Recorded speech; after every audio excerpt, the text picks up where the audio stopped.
और हिंदू फेवर में नहीं, याद रखना मेरी बात, कांग्रेस की राज में कभी हिंदू नहीं मरेगा, ठीक है, और किसी अन्य दल के राज में हिंदू नहीं मरेगा। हिंदू जब मरेगा भाजपा की राज में मरेगा। रीजन बीइंग, हिंदू मरेगा तो हिंदू डरेगा, और डरा हुआ हिंदू सिर्फ भाजपा को वोट करेगा। इनकी आइडियोलॉजी ये है, इन्होंने वो माइंडसेट बना दिया है।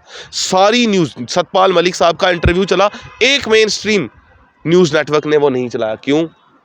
इंडियन मतलब आइडेंटिफाई हो चुका है ना। तो बस, तो जब मीडिया इनकी, जब हमारी डेमोक्रेसी का फोर्थ पिलर ही इनका हो गया, तो कौन सी डेमोक्रेसी बच गई? अगर ये फिर दोबारा जीत के, आई एम गारंटिंग यू, ये मैं आपको लिख के दे सकता हूँ, ये सिंगल पार्टी सिस्टम की तरफ भाजपा हिंदुस्तान को ले जाएगी। और हिंदुस्तान जिसको आज ये मदर ऑफ डेमोक्रेसी बोल रहे हैं, उसी मदर ऑफ डेमोक्रेसी का कत्ल करने का जो श्रेय है ना, वो इसी गवर्नमेंट को जाएगा। भैया लोग आखेंगे ओ तेरे मत्था दौड़िया, ओ इन्हीं कड्डो, इन्हें कटोरा थे पड़काई उन्हें ही सारे थे, ठीक है। मैं तो पाप कभी नहीं हा किता बीजेपी वोट देने वाला, पर जिन्हें जिन्हें किते दा है ना, वो भी सुधरी आओ। वो दिखी लाओ ट्रांसपोर्ट यूनियन की, दिखी लाओ ऑटो वाले रोआ देन, उनके सिर बागड़िए बिठाई डे, ठीक है। बसें वाले रोआ देन, ठीक है। लखनपुर वाले रोआ देन, कठुआ वाले रोआ देन, जम्मू वाले रोआ देन। उधमपुर चली आओ तो उधमपुर की हालत ही माड़ी है, ठीक है। उधमपुर में आपको बताता हूँ, एक अभी किस्सा हुआ, गमले गुमले बेचने वाले कुछ थे बागड़िए, और लोकल लड़कों को मारे पड़ गए जनाब, मारने पड़ गए। हाँ, और लास्ट जब 33 से और 370 रोड़ा था, मगर किस चीज़ के लिए? यहाँ पे बागड़िए कैसे बसाएंगे? 35 के रहते तो नहीं बच सकते थे ना, 370 के रहते तो नहीं बच सकते थे।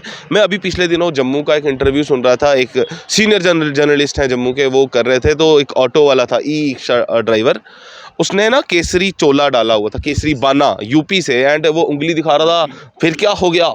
ऐसा उंगली, अरे ये जम्मू शहर है, खुद उधमपुर आया, कड्डे उंगली, फिर करके गालते रहना। लेकिन आस्ता आस्ता तो बढ़ेंगे ना उस कोई बात नहीं, फिर इधर फिर देखो, लोगों को संज्ञान लेना होगा। आप उंगली दिखा के बोल रहे हो कि यार इतना हो गया, मतलब इतनी डिग्रेडेशन हो गई है। ठीक है यार, आपने हमारा प्रधानमंत्री होता था, चीफ मिनिस्टर पे ले आए, नो इशू, कोई बात नहीं, भारत माता की जय। आपने चीफ मिनिस्टर से आप लोग यूटी पे ले आए, ठीक है, भारत माता की जय। मगर इसका मतलब ये तो नहीं है अब आप यूपी बिहार से उठ के आके उंगलियां दिखाते रहोगे हम लोगों को। केसरी बाना बागड़ी यहाँ देखे हैं, तभी इनके इलाके जाके देखना, पता चले आपको ये कौन सी नस्ल है।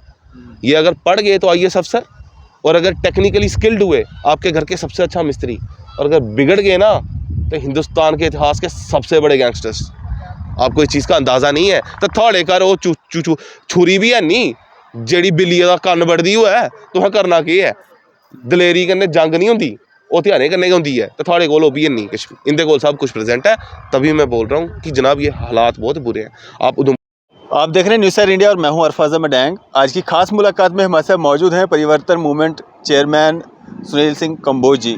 सर, स्वागत है आपका न्यूज़ इंडिया में। बहुत बहुत शुक्रिया अरफाज़ साहब। आप अपने बयानों के लिए जाने जाते हो। अगर हम बात करें जिस तरह से कल ही जो हमारे जवान, जो 5 जवान शहीद हुए, कैसे देखते हैं इसको? और आज सुबह ही आपने देखा होगा कि भाजपा के सीनियर नेता लोग जो हैं वो सड़कों पे थे, प्रोटेस्ट कर रहे थे।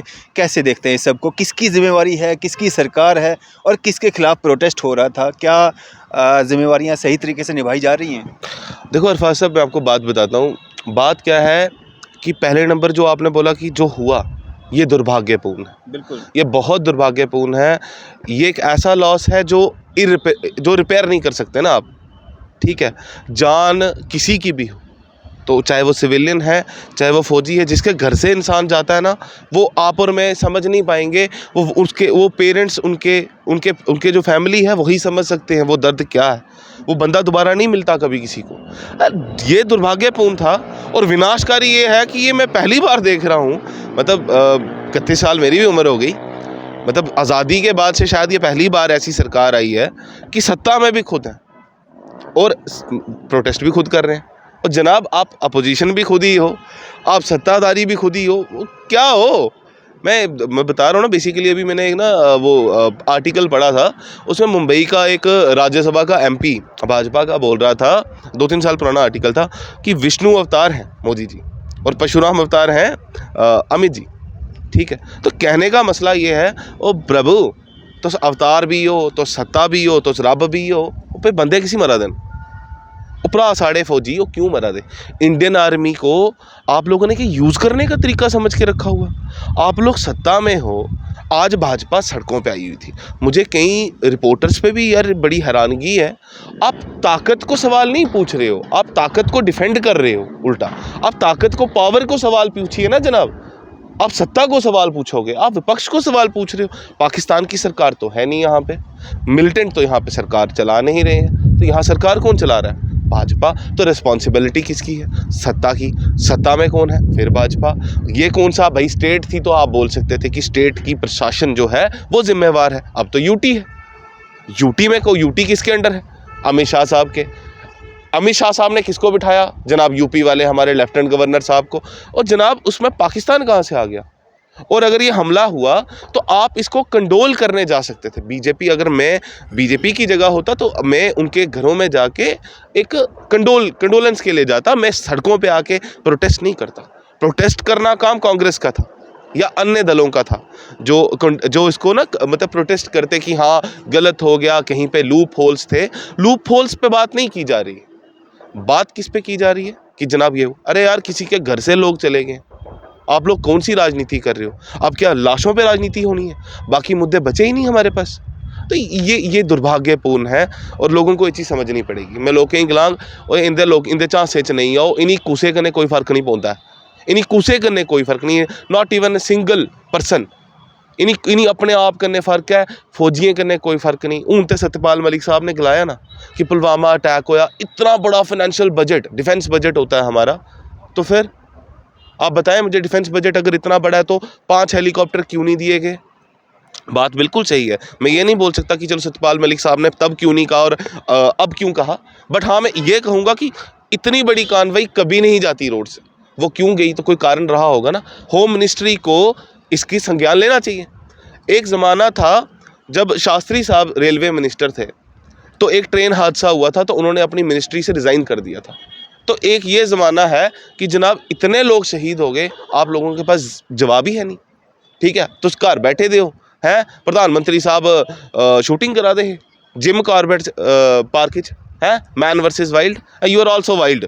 ठीक है, ये पूरी पार्टी वाइल्ड है, इनकी कोई वो नहीं है।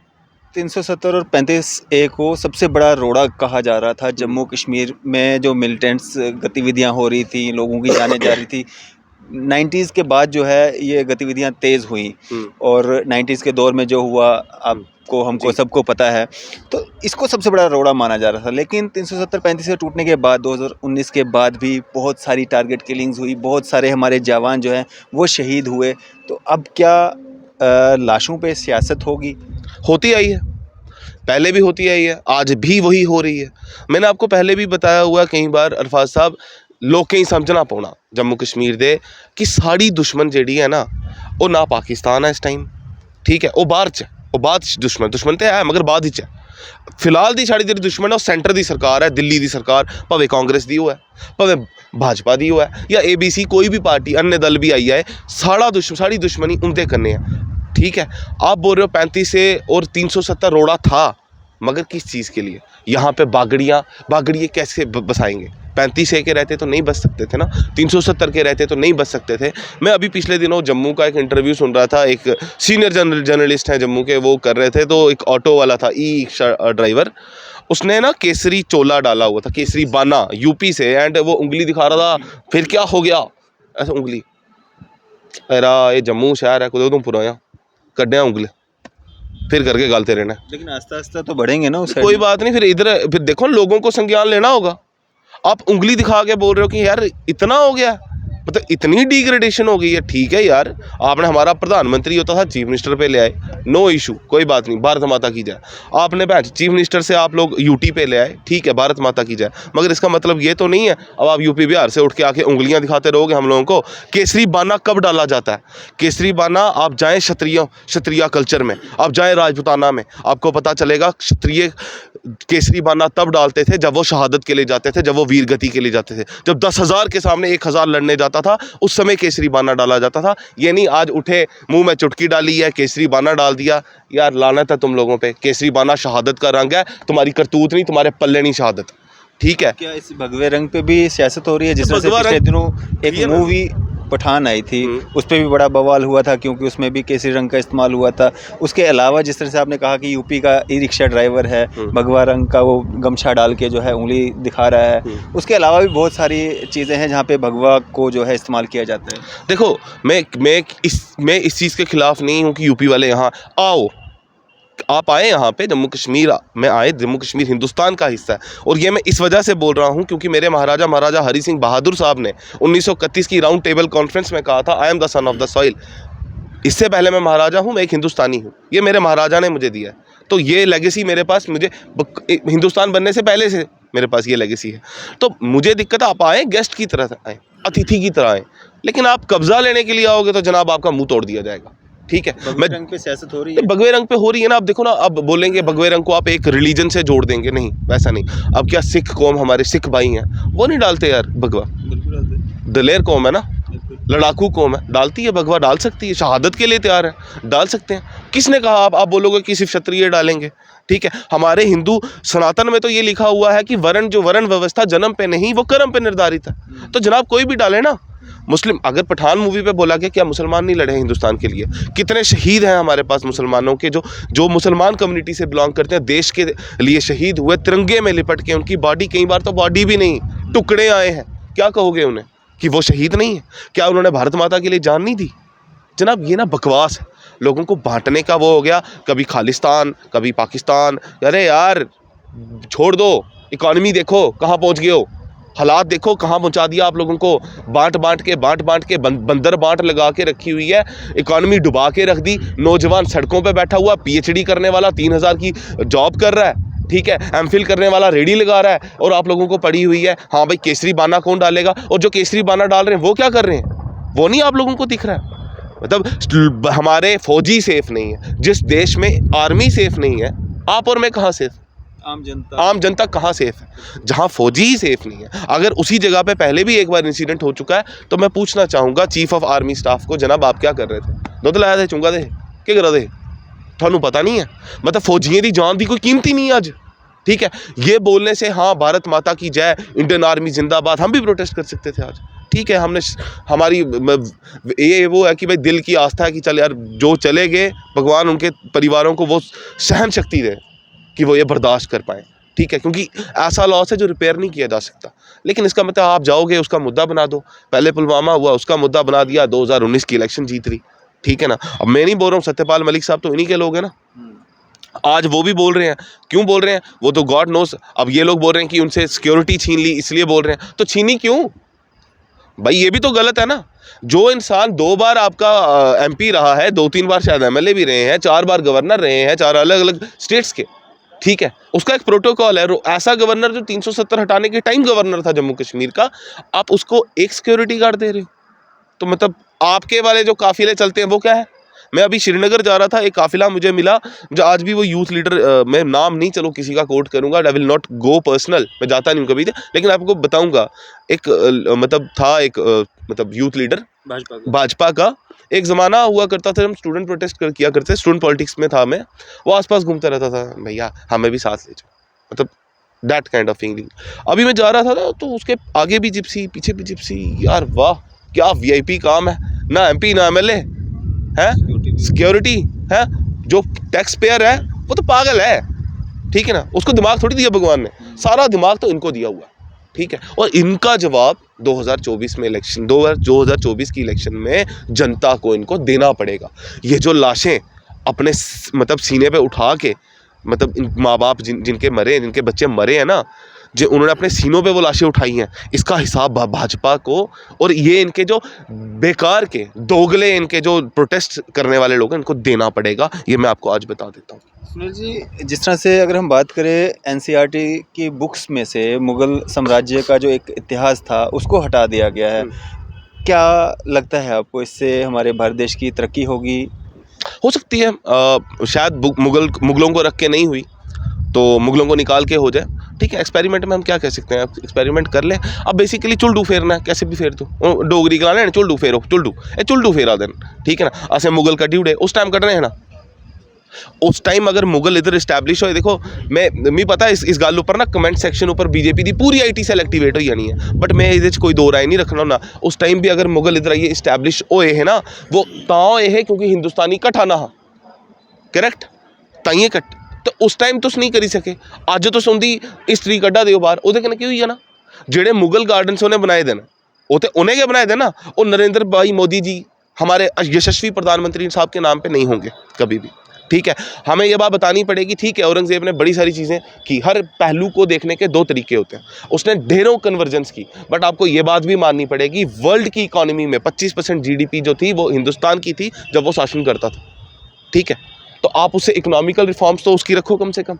अगर आपने कुछ बुरी चीज़ें निकालनी है ताकि सोसाइटी में कोई चीज़ गलत ना हो, कोई चीज़ कोई गलत, कोई इंसान, कोई बच्चा, कोई नौजवान प्रेरित ना हो, तो अच्छी चीज़ें तो रख सकते हो ना, क्या तकलीफ है उसमें, ठीक है। आप लोग सब कुछ मॉडिफाई करना चाहते हो अपने अकॉर्डिंगली जो आपको सूट करता है, जनाब ये गलत है, मैं इस चीज़ के ख़िलाफ़ हूँ, ठीक है। बाकी मुगल्स थे, वो आए, ठीक है, और भी बड़े आए, खाली मुगल ही क्यों फिर, ठीक है, फिर तो मुगल ही क्यों, फिर आप साउथ इंडिया में चले जाएं तो वो लोग तो बोलते हैं we are the basic Indians, Deccans, ठीक है। जो आप में ये सारे हम सारे जितने घूम रहे हैं वी आर इंडो आर्यंस ना, ठीक है ना, we are not Indians, proper Indians नहीं हम लोग, we are Indo Aryan race. But नालायक, बेवकूफ़, जाहिल गवार लोगों को ये चीज़ें नहीं पता। हर इंसान बाहर से ही उठ के आया हुआ इंडो आर्यन रेस में हम लोग हैं। आप में हम सबका DNA चेक कराओगे तो वही है, ठीक है। हिंदू मुसलमान तो बाद में हो गए, ठीक है। तो ये बेकार की चीज़ें हैं और ये गवर्नमेंट को बेसिकली कुछ आ नहीं रहा करने का, इसलिए ये सभी चीज़ें की जा रही हैं। सत्यपाल मलिक साहब पे आप देख लो ना, देखो क्या क्या बातें। अब कल आप ही का एक इंटरव्यू देख रहा था, वो पता नहीं कहाँ से उठ के क्या क्या इल्ज़ाम, वुमनाइजर। अरे यार भाई बस कर, भक्ति करना बस करो यार, कितनी भक्ति करोगे, प्रभु श्री राम की करो, शायद तुम्हें वो क्या कहते हैं स्वर्ग मिले। इसकी करके कुछ नहीं मिलना भाजपा की, भाजपा जा रही है, गो वेंट गॉन। वो तो कह रहे थे हमारे पास सारे सबूत भी हैं, वो तो कह रहे थे हमारे पास सारे सबूत। तो पहले घर किसी रखे थे कि कोई पेटी शेटी ला दे के, अरे गवर्नर साहब की भी तो पेंशन मेरे ख्याल 8-10 लाख रुपये होनी है, कट्ठी उन्हें भी की थी होनी, थोड़ी शायद लेन देन कुछ होएगा, तो उन्हें पूछो एक बारी पहले के गल घर रखी थी, हूँ थोड़ी कोई पेटी आवा दी ही, तो हूँ कोई काम गवर्नर साहब है उस टाइम थोड़ी कोई 2-4 साइन 2-4 फाइलें उस काम उस ब्लैकमेलिंग के थ्रू निकल रहे होंगे, तो अब नहीं निकल रहे हैं, तो अब मुँह फाड़ के बोल रहे हैं, ठीक है। और आपको कैसे पता? अब मुझे तो नहीं पता ना कि भाई PMO में क्या हो रहा है, तो गवर्नर हाउस में क्या हो रहा है, उनको अगर पता है तो कैसे पता है? तो पहले उसकी भी छानबीन की जाए ना। वो इतनी सारी एजेंसियाँ जो हैं वो भी छानबीन करें कि भैया आप इल्ज़ाम लगा रहे हो, डिफेम कर रहे हो किसी बंदे को, करना बहुत आसान है, भाई ये भी तो बताओ तुम्हें पता कैसे, ठीक है, कहाँ से आई वो बातें। तो ये ना सिर्फ मजाक हो रहा है। मैं आपको बताऊँ, दुर्भाग्यपूर्ण है आज देश की स्थिति। फटाफट जम्मू कश्मीर में जनाब इलेक्शंस करवाओ। मैं आपको आज बता दूं, बहुत मुश्किल हालात से आज हम लोग गुजर रहे हैं। हर शहर लग रहे हैं आपको इलेक्शन के? असेंबली तो नहीं होगी, ठीक है, अरफाज साहब असेंबली ये लोग नहीं कराएंगे, ये पहले पार्लियामेंट कराएंगे। एक मुझे शक है कि ये कोई एक इलेक्शन इस साल करवा लेंगे। म्यूनसिपल थोड़ा मुश्किल लग रहा है क्योंकि प्रॉपर्टी टैक्स इंपोज कर चुके हैं। पंचायत के चांस कुछ हद तक मुझे लग रहे हैं कि शायद ये लोग पंचायत करवा दें, तो करवा दें, एक बार करवाएं। लोगों को समझना पड़ेगा, ओ भैया लोग कहीं आखेंगे ओ तेरे मत्था दौड़िया, ओ इन्हीं कड्डो, इन्हें कटोरा थे भड़काई नहीं सारे दे, ठीक है। मैं तो पाप कभी नहीं हा किता BJP वोट देने वाला, पर जिन्हें जिन्हें किते दा है ना वो भी सुधरी आओ। वो दिखी लाओ ट्रांसपोर्ट यूनियन की, दिखी लाओ ऑटो वाले रोआ देन, उनके सिर बागड़िए बिठाई डे, ठीक है, बसें वाले रोआ देन, ठीक है, लखनपुर वाले रोआ देन, कठुआ वाले रोआ देन, जम्मू वाले रोआ देन, उधमपुर चली आओ तो उधमपुर की हालत ही माड़ी है, ठीक है। उधमपुर में आपको बताता हूँ एक अभी किस्सा हुआ, गमले गुमले बेचने वाले कुछ थे बागड़िए, और लोकल लड़कों को मारे पड़ गए जनाब, मारने पड़ गए, हाँ। और लास्ट जगते हैं फ़ोन किया था, फिर जाइए ऐसे थोड़ा मसला हो सांभ्या। अगर ये लोग बस गए ना जनाब, इनको बाहर नहीं हो निकाल सकते हो। आप लोगों ने वे बागड़ी यहाँ देखे हैं, तभी इनके इलाके जाके देखना, पता चले आपको ये कौन सी नस्ल है। ये अगर पढ़ गए तो IAS अफसर, और अगर टेक्निकली स्किल्ड हुए आपके घर के सबसे अच्छा मिस्त्री, और अगर बिगड़ गए ना तो हिंदुस्तान के इतिहास के सबसे बड़े गैंगस्टर्स। आपको इस चीज़ का अंदाज़ा नहीं है तो थोड़े कर वो छुरी भी है नहीं जेड़ी बिल्लिया का कन्न बढ़दी हुआ है, तो करना क्या है, दलेरी कन्नै जंग नहीं होंगी, वो ध्याने करने की होंगी है, तो थोड़े कोल भी नहीं कुछ, इनके कोल सब कुछ प्रेजेंट है। तभी मैं बोल रहा हूँ कि जनाब ये हालात बहुत बुरे हैं। आप उधमपुर आए थे, आपने देवका के हाल देखे, द देवका इज़ डाइंग। मैं इसको बार बार बोल रहा हूँ, the Devika is dying, the Tawi is dying. बचाओ, माफिया एंटर करवा दी इस गवर्नमेंट ने, माइनिंग माफिया, लिक्वर माफिया। यार हद हो गई है। हमारे जो शराब वाले थे वो ज़्यादा रेवेन्यू दे रहे थे ना, मैं इंटरव्यू सुन रहा था एक, ठीक है, उनका रेवेन्यू कलेक्शन ज़्यादा था। अरे यार आपके पास बेसिस क्या है करने के? आप सरकार के खजाने को नुकसान दे रहे हो, आप जम्मू कश्मीर की आवाम को नुकसान दे रहे हो। जस्ट किस लिए? आपने बाहर की इंफ्रास्ट्रक्चर आपने यहाँ रखनी है, आपने यहाँ पे पोलराइजेशन करनी है। आपको समझ नहीं आ रही है ये क्या लोग कर रहे हैं? लिथियम का रिजर्व मिल गया, बड़ा कोई खान मिल गई, लोगों को पता नहीं चल रहा। मैं एक देख रहा था एक्टिविस्ट, नहीं जी लिथियम से हमारी इकॉनमी डेवलप होगी। मूर्ख लोगों, जाके इतिहास पढ़ो। 4 कंट्रियों में आज तक लिथियम जो मेजर एक्सट्रैक्ट्स थे, जहाँ पे एक्सट्रैक्ट किए गए, वर्ल्ड की बेस्ट टेक्नोलॉजी यूज़ की गई, वहाँ पानी ख़त्म हो गया। उधर पानी ही नहीं बचा। 80% more than 80% of the population of those countries have migrated from there countries. ठीक है, तो जब यहाँ पे रियासी में आप लोग माइनिंग शुरू करोगे, पानी अगर ख़त्म हो गया, मैं बोलता हूँ let us give it a chance. आप चांस कितने लाखों लोगों की ज़िंदगी पे ले रहे हो, आपको समझ आ रही है? ठीक है, ये जम्मू कश्मीर है, ऋषियों मुनियों की जगह है। We have a wide and मतलब पता नहीं कितनी पुरानी हिस्ट्री। आप उस इतिहास के साथ खेलने की बात कर रहे हो। लोग प्लान नहीं करेंगे, इतिहास ख़त्म हो जाएगा। इतिहास के साथ खेल रहे हो आप लोग, और वो पानी ख़त्म हो जाएगा तो ग्लेशियर पिघल जाएंगे। जो पहाड़ों पे बैठे हैं वो ये ना समझे कि आप लोग बचोगे जनाब, जब ग्लेशियर पिघले एवलांच में आप भी मरोगे। ठीक है, जो नदियों के किनारे बैठे हुए हैं, जब बाढ़ आएगी, जब ग्लेशियर पिघलेंगे, बाढ़ आएगी, आप लोग भी मरोगे। और जो पदरे इलाकों में बैठे नहीं, आस्ते बचिए जनाब। ऑलरेडी साइंटिस्ट बोल चुके हैं 8.6 की तीव्रता का अर्थक्वेक आएगा, वो जलजला आएगा कि क़यामत उसी दिन खुदा ने लिखी होगी। ये मेरी बात याद रखना। सुनील जी, बहुत सारे संगठन, बहुत सारी पॉलिटिकल पार्टीज़ ऐसी भी हैं जो ये दावा करती हैं कि अब भारत देश को, हिंदुस्तान को हिंदू राष्ट्र घोषित कर देना चाहिए। आप इसके पक्ष में हैं, आप भी एक हिंदू हैं। देखो, हिंदू राष्ट्र घोषित करने के लिए आप क्या कत्लेआम करोगे?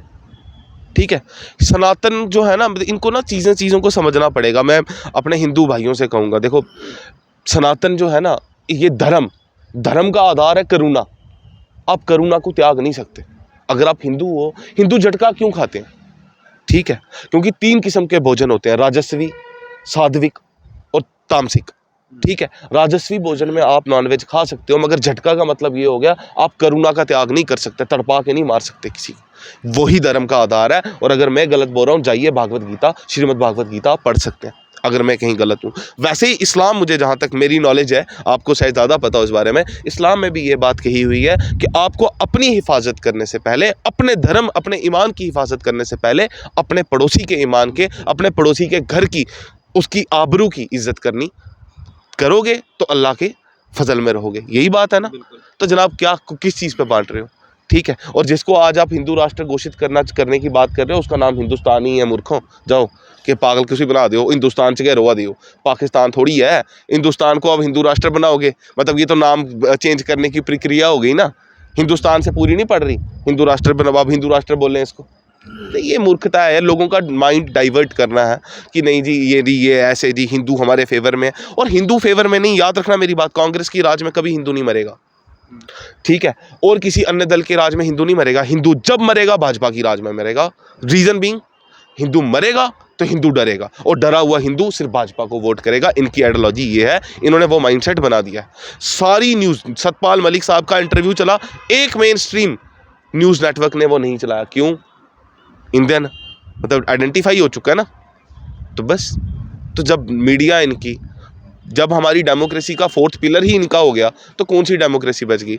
अगर ये फिर दोबारा जीत के, आई एम गारंटिंग यू, ये मैं आपको लिख के दे सकता हूँ, ये सिंगल पार्टी सिस्टम की तरफ भाजपा हिंदुस्तान को ले जाएगी। और हिंदुस्तान जिसको आज ये मदर ऑफ डेमोक्रेसी बोल रहे हैं, उसी मदर ऑफ डेमोक्रेसी का कत्ल करने का जो श्रेय है ना, वो इसी गवर्नमेंट को जाएगा, भाजपा को। क्या एक मैसेज रहेगा आम जनता के लिए?